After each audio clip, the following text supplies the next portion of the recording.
Welcome to Parental Alienation Day 2023. I'm very pleased to be here today and honoured to give the keynote presentation for Parents Beyond Breakup. Today, I'm going to set the scene for parental alienation in 2023 and beyond. We will look at the socially alienating environment that enables parental alienation, outline how some parts of society are now thinking about families, and how we can empower ourselves to disrupt the alienation process. So let's start with the current state of society and how it enables alienation. Social alienation is a process that separates us from others, separates us from ourselves, our identity, and prevents us from fulfilling our social roles as parents. So let's take a look. So what does our society look like today? The 1980s continued a new era that started in 1975 with no-fault divorce. Society, especially in the Western democracies, had already undergone a profound social upheaval, starting in the 1960s and 1970s. Heightened Cold War tensions, mutually assured destruction, and the dislocation and contradictions of the Vietnam War. Women were also struggling in the 1960s and 70s for social justice, equality, and equity. That latter struggle culminated in no-fault divorce in 1975.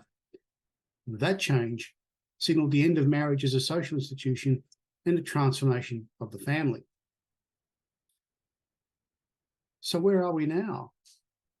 Big changes in the nature of social dialogue made us engage with questions around gender, power, race, relationships, climate, the nature of identity, and we started to contest many of the truths and the science behind many of the discoveries that we'd previously taken for granted. The solid structures that we were still taking for granted in the 1980s gave way to more fluid and flexible narratives around social roles. Traditional roles and certainties gave way to more experimental ways of living. Family roles, traditional family roles, also became more flexible and fluid. The nature of power and relationships became intertwined. And we started to see more dialogues about relational violence, abuse, coercion, and control. On the one hand, some members of our society, especially women, were released from the oppression of structural roles that fixed their place in society as subordinate to men. But in other ways, the fluid ways of relating exposed us to more uncertainty and anxiety about who we were. Identity and relationship became intertwined and indivisible. So it's no surprise that social commentators at the time observed social alienation in the 1980s around the same time that parental alienation was also formulated. These changes led into the 2000s with the idea that liquid love is a way of formulating how uncertain our lives can be now, because we have to rely on relationships to find who we are. So let's see what that means for the family. So previously, we talked about the state of our society, how it is fundamentally an alienating state. You would think then that some degree of social alienation is inevitable. What isn't inevitable is parental alienation, that is alienation in families. So here are two very different polarized views of ideas about the family. And on the left, we have the idea that the family is the base unit of society. Basically, the social structures that we see come about through the aggregation of many families. But by and large, families are independent of the state, and parents have the responsibility and the right to exercise that responsibility to bring up their children and support their families according to their values and beliefs. Those values and beliefs then aggregate into the idea of shared values and beliefs across families, and therefore within our society as we understand it. To this way of thinking, alienation is a threat, whether it's social alienation outside of the family unit itself, or alienation in the family, which is parental alienation. And parental alienation is in fact an aspect of social alienation in the broader community, because what we learn about social relationships and how societies work also affects how families work. So ideas propagate within families and across families. On the other side, on the right-hand side, we have very different ideas about family. The idea is that family no longer has a role to play in society because it is, in fact, a source of oppression, not just for women historically, because families were driven by patriarchal ideas of power, control, providing, protecting, which are no longer required today, but also broader than that. In this idea of the family, the idea that the family is oppressive also goes to the idea of values and beliefs around gender, around sexual orientation. So same-sex, gender-diverse groups historically have not found support within families because families didn't understand what that meant. And so they propagated values and beliefs that were hostile to these groups. So they've suffered enormously as a result of that. So therefore, it's not surprising they form the view that families are not the supportive social structure that they would like them to be. An extreme way of dealing with that is to get rid of families. And one of the more extreme views is the idea that the family is simply a tool or a method of producing labour, free labour, for what used to be called the industrial society. So in many ways, the social structures that we understand are hangovers from the Industrial Revolution, when schools and other social institutions basically produced workers, cheap workers for the state and for industry. In that way of thinking, there is no distinction between the state and the family. In fact, the state doesn't want families to exist because they are a threat to the dominant ideology of the state.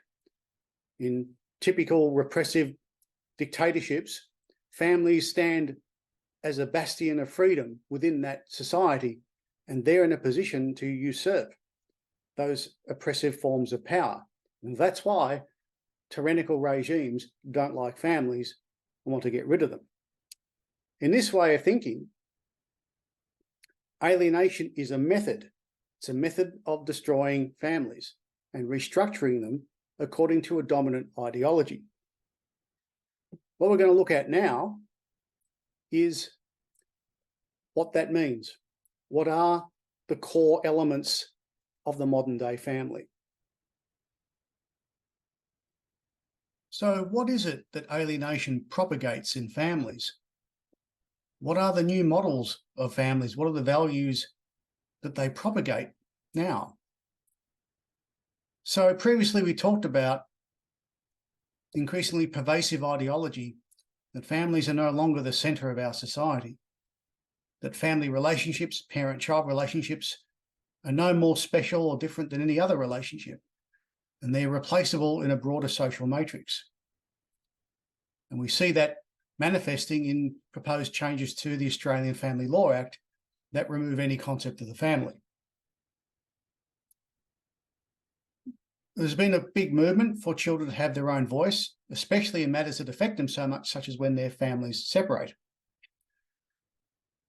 In theory, there's nothing particularly wrong with that, but there is a concept called a mature minor that attributes to children an adult-like capability, and the idea is that they should be given an equal voice. Now, one of the alienation behaviours is, in fact, adultifying children into giving them a voice well beyond their age and stage. This is an idea that goes to the concept that these groups are prepared to use alienating behaviours to propagate the ideology they want, to structure the families they want to have, which is families merged with the state. Where we're going with this is the idea that social relationships will be mediated, if not decided, by the state through mechanisms like family law. And at the base of that is the idea that the family is no longer a safe and secure place to bring up children. It is, in fact, a source or a site of oppression. And for women, for minority groups, for race, ethnicity, sexuality, and gender.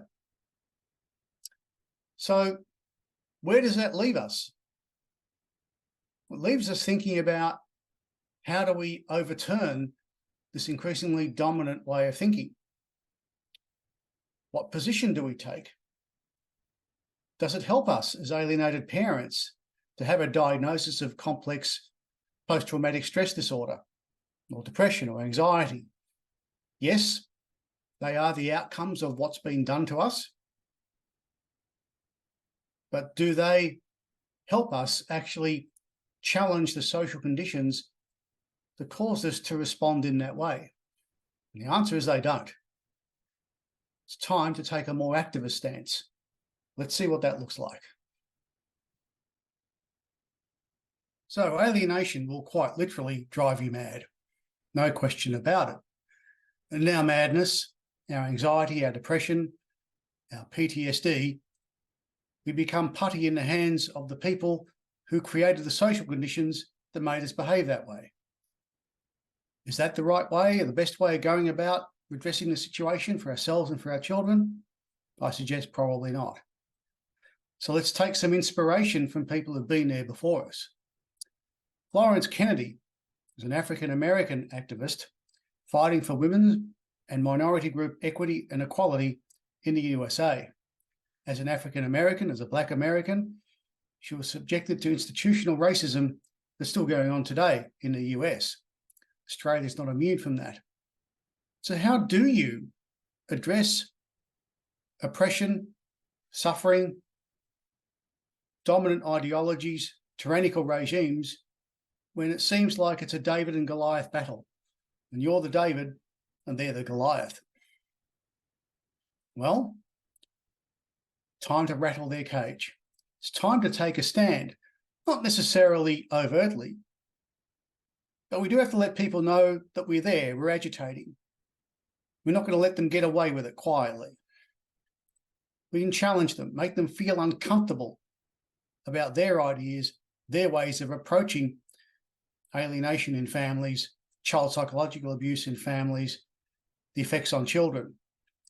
There's no court expert that should get away with an absence of scrutiny. There's no court expert who should not be transparent about their process. And we know how to look into what they do and make transparent what they know and what they don't know. It's time to agitate. Time to learn how to hold people to account. There's ways of doing that that are common to all oppressed groups. Dictatorships, tyrannical governments have been overthrown using the methods and means and attitudes I'll talk about next. So conventional approaches to child psychological abuse and other presentations in individuals is to treat them as presentations local to the person and to their immediate personal environment, such as the family, and to locate it intrapersonally inside the person themselves, in terms of their relationships inside themselves, and also in their relationships with other people. Well, it's time to think differently about parental alienation. It's everything to do with us and nothing to do with us. It's also to do with the social conditions in which we operate, in which our families have their relationships, in which we bring up our children. So we need to challenge those conditions, because no personal presentation sits separately from the conditions in which they occur. So let's have a look at this. How do you challenge those conditions? And how do you overturn an oppressive regime of relationships that abuse power? The process I'm unfolding right now is well known around the world. It's used to overturn tyrannical and dictating and dictatorship type governments. Critical education, de-ideologizing, and de-alienation are the three major steps. Critical education is a process of drawing the links and connections between social conditions and individual presentations. Parental alienation doesn't exist all by itself in a family. It's not only to do with a person's relationships with a child and how that relationship is manipulated. It's to do with what enables that person to take that action and make it seem like it's normal. And so we need to draw attention to that causality, that link between social conditions and personal circumstances. So an alienating parent who abuses their child by turning them against a parent with whom they have a loving history is doing it because they can, because social conditions allow them to. There's nothing to prevent them from doing what they're doing. It's time to challenge that. And then we have to change those conditions, to change those relationship parameters, to turn alienated relationships into loving relationships focused on our children's best interests. That lies at the heart of every remedy to our children's rejection of an alienated parent. Students of Karl Marx know exactly what I'm talking about. This is exactly the technique used to overturn governments that they don't particularly like. The other thing we need to do is to focus on the ideology that underpins their actions. We talked previously about how the process of alienation destroys the family. That's also what the ideology requires. Certain extremist views out there do not want a family to exist because it's not in their interest to do so. Perspecticide is a process well known in coercive controlling relationships. It's a process of taking control over someone's view of reality, taking control of how they know what they know. By definition, an alienated child takes on the perspectives, views, and attitudes of their alienating parent. They don't have a view of their own, even though deep in their hearts, they still love the parent they rejected. They were forced to reject. That's the key thing. So we always have to go for the underlying ideology that emerges from the links between social conditions and personal circumstances. For example, one of the key social conditions in a family that alienates is this idea that what they're doing is completely normal to stigmatize a parent who has only a loving relationship with their child, completely normal to eject them from the family, normal to reject them, normal to reject extended family members for no valid reason whatsoever. There's no moral boundary or condition that stops them from doing what they're doing. Let's look at the next step. But before we leave this step, remember, everywhere you go, every person you talk to, draw the links between the conditions in the family, the types of relationships you have with the outcomes from those relationships.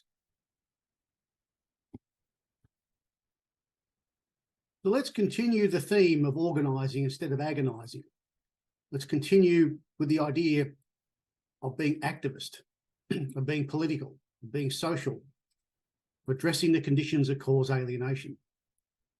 So we follow logically from the process of critical education, where we link social conditions to individual behaviours and attitudes, where we link alienating behaviours in parents with children's attitudes and behaviours towards their targeted parent, for example. And now we want to unpack the underlying ideology and the philosophy that drives alienation as such a destructive and extreme social process. And de-ideologizing, it's a difficult word to wrap your tongue around, is a process of picking up and making transparent, making visible the underlying process, the ideas and philosophies that drive the process, okay? And so we know that power and relationships are one and the same thing.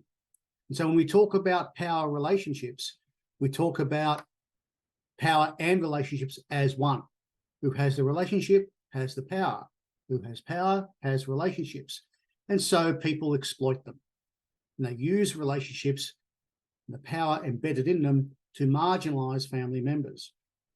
One of the ways they do that is to make identity a commodity, something to trade. Children trade their emerging identity for the conditional love of their alienating parent. And so they don't recognize what's happening, but that is the trade. And identity through power and relationships becomes traded within a family. That's an objectification of a child's need for a loving, secure attachment with both parents. Our job is to make that transparent, to make that process, the individual behaviours, visible. Stigmatization is the process used to eject the targeted parent. What it does is to attribute to that parent false characteristics that are negative, that instill fear in the children without foundation. Typical examples are allegations of family violence and child sexual abuse, and the evidence supports the fact that a high proportion of those are actually not just false or unsupported, but deliberately misleading. So they are done as a means of exploiting power relationships, of abusing power relationships. Identicide is the process of destroying someone's identity. Stigmatization does that in a family because a targeted parent loses their identity as a parent, and then they wonder why the typical parenting strategies they use seem to make things worse, not better. The worst thing about alienation, and the worst thing about the underlying philosophy of it, is its amorality, the lack of any moral compass. And what this does is makes previously unacceptable behaviour appear completely normal. And so the amorality of that is an important aspect to make transparent, because alienating parents, behave as though the ends justify the means. They'll do whatever it takes. So this is the process of de-ideologizing. It follows from critical education. Remember, as part of being active in this process, our job is to disrupt the process. We're not there to support it. We're not there to agree with it. We're there to make people uncomfortable when they implicitly support it. Our job is to call out the process and hold professionals accountable to address the process. Let's look at the next step. We've done the critical education, linking social conditions with individual behaviours and presentations. We've de-ideologized, unpacked the alienating power relationships that marginalise family members. We've looked at how the process of alienation normalises unacceptable behaviour. And now, de-alienation, the process of disrupting and reinstituting values and beliefs that support the child's best interest. So let's go on to the last step in this revolutionary process, de-alienation, where we develop narratives and discourses of counter-alienation to disrupt the process. As alienated parents, we have to become activists, irritating disruptors, holding up a mirror to bad behaviours. It's an empowered state to take action against something that's harming our children and harming you. Our job is to focus on the qualities of our relationship, not ownership through relationships. We recognise that relationships are a form of power that also creates stable structures and relational security, so we don't weaponise or objectify those relationships. We treat family as a matrix of relationships. We don't discriminate. Same-sex, heterosexual, gender diverse, doesn't matter. We are focused on the substantive relationship, loving relationships that support, nurture, and help our children develop.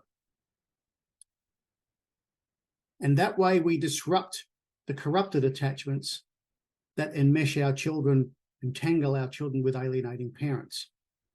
Keep in mind, secure attachments create structure and certainty for ourselves and for our children.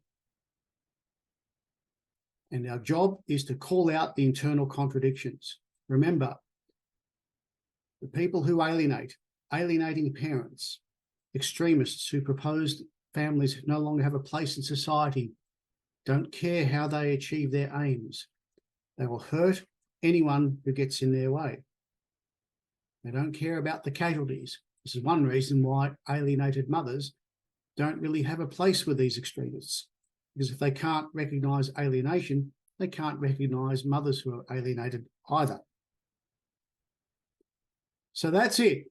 That's the activist position. That's how we get out of complex PTSD. That's how we shift the focus to the broader social dimension, the one that enables alienation to happen in the first place. So let's finish off by bringing this all together into a big picture. So let's draw this all together into a big picture. We are living in the post-truth world. It's subjective. There's no longer any objective truths that we can rely on. Everything's moving really fast, changing. Our relationships change, our identities change with the relationships. The old sciences are becoming unreliable. Even thoughts that the world might be round are being challenged by theories that the earth is flat and given equal prominence. Relationships are a form of property. They're traded, destroyed and created, and with them, the identity. So how do we deal with that? What's the fundamentals of de-alienation? It's to make connections where there should be connections, to bring together the parts that are separate. We focus on substantive, loving, secure relationships and attachments. That's our job. That's what we demonstrate. That's what we live. We are the walking, living examples of how to do it in this world. Remember, alienation constructs repulsive, superficial relationships. We construct lasting, supportive relationships that help people grow, that help our children, our friends, our loved ones experience who they can be in a safe, secure, developing environment. Go forth, activate, organise, don't agonise. Thank you.